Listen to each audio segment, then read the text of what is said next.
Naging malaking factor para sa Pilipinas ang pagdalo nito sa 79th World Health Assembly ngayong taon. Ayon sa Health Department, magsisilbi itong direktang ugnayan sa ibang mga bansa para agad na makahingi ng tulong sa oras ng mga pandaigdigang problema na may kinalaman sa kalusugan gaya na lang ng pandemya. Narito ang aking report.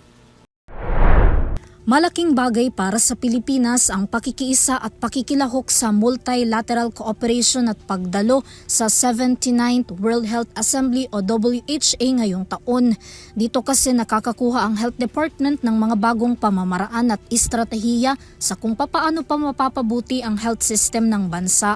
Ayon sa DOH, nagiging tulay ang multilateralism para magkaroon ng direktang ugnayan ng Pilipinas sa iba't ibang mga health experts mula sa iba't ibang mga bansa at agad na makahingi ng suporta mula sa mga ito tuwing mayroong global health crisis at public health emergency gaya ng pandemya o anumang uri ng pandaigdigang banta sa kalusugan.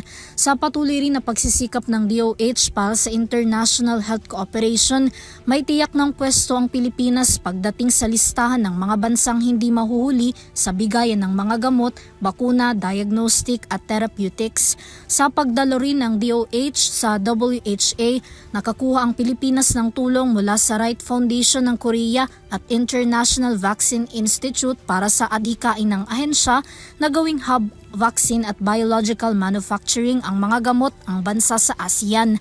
Naging bahagi rin ng talakayan sa WHA ang pagbibigay ng DOH ng rekomendasyong patas at makatwirang sahod para sa mga health workers na nagtatrabaho sa ibang bansa, gayon din ang pagsisiguro na hindi magkakaroon ng pang-aabuso at diskriminasyon sa mga ito.